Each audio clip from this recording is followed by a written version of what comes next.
I'm Derek Johnson with Tatango.com, and today I'm going to be talking about what happens if a consumer disables shortcode messaging on their phone, which means they've told the wireless carriers they do not want to receive text messages from a 5 to 6 digit phone number, or they don't want to send text messages to a 5 or 6 digit phone number. Now, what happens if the consumer tries to send a text message to a 5 to 6 digit phone number? They're going to receive an error message, so I'm going to review that in a second. First off though, why do consumers disable or suspend shortcode messaging on their phone? There's a couple reasons. One is sometimes it's a business phone, and businesses, they usually just have a blanket setting that says, this is a business phone, they shouldn't be opting in for text message marketing messages. We're just going to disable this on all of our business phones. That's usually one reason. Another reason is more of kind of a legacy reason, but a lot of phones still have this disabled on their phone because of this. So back in the day, consumers could download ringtones or sign up for Joke of the Day, and they would be charged $9.99 a month or a week for these jokes, or for a download of a wallpaper or ringtone. And all of these were sent through shortcodes. This is no longer the case. This is not a thing anymore. It's called premium messaging. It no longer exists. But when people would get these charges on their mobile phone, it would be from a shortcode. So usually consumers would call up their wireless carrier, they would complain, and then they would say, I don't ever want this happening again. Please disable shortcode messaging on my phone. So they were not only disabling shortcode messaging for premium messages, but they were also disabling shortcode messages for standard messages, which are the kind of messages that are currently sent nowadays when you're communicating with a brand. So there's two different reasons usually why we see consumers have shortcode messaging disabled on their phone. Again, this is very rare, but it does happen. So when a consumer has shortcode messaging disabled on their phone, this is what happens. So when they text the shortcode, and let me just text a keyword, join 9, they will receive either this message, which says shortcode may have expired or shortcode texting may be blocked on your account, and then usually follows with message 1051.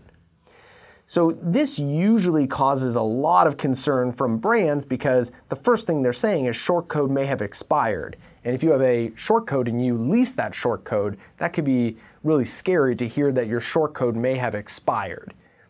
Well, it could be the case the shortcode has expired. The majority of the time, at least, the clients we work with, this is the reason, is shortcode texting may be blocked on your account, which again does not mean the brand's account, it's the consumer's account. This mobile phone has shortcode messaging blocked, therefore they can't interact with a shortcode. So it's always a good idea, I think, when a consumer receives this, have them call the wireless carrier, have them turn on shortcode messaging. There may be a very, very small chance that a shortcode may have expired, so definitely check with your SMS provider, but majority of the time it's going to be because shortcode texting has been blocked on this specific phone number. But unfortunately, the carriers do put this in here, so it does cause a lot of anxiety for brands where usually this is not the case. The other kind of error message that you'll receive, or a consumer will receive, if they've turned off or suspended shortcode messaging, is service access denied. And this is another unfortunate one because that really doesn't give you much information. So this again, this service access denied, means that this phone number has shortcode texting disabled or suspended on their mobile phone. And again, the only way that you can activate shortcode messaging for a phone number is for that phone number, the owner of that phone number, to call their wireless carrier and have them turn on shortcode messaging. Unfortunately, as a brand, you can't call on their behalf, you can't turn on anything. Even as a software provider like Tatango, we can't turn on anything either. It has to be the owner of the cell phone number has to contact the wireless carrier and tell them to activate or turn on shortcode messaging. And sometimes if you are giving advice to the consumer on how to turn on shortcode messaging, you can say either shortcode messaging or turn on messaging from 5 to 6 digit phone numbers, depending on the support person you get at the wireless carriers. Some people know what a shortcode is, some people don't know what a shortcode is. So usually I recommend kind of both, saying shortcode and 5 to 6 digit phone numbers, see which one clicks for them, and they can then activate shortcode messaging for that phone number, and then they will not receive these kind of error messages when they're interacting with your shortcode.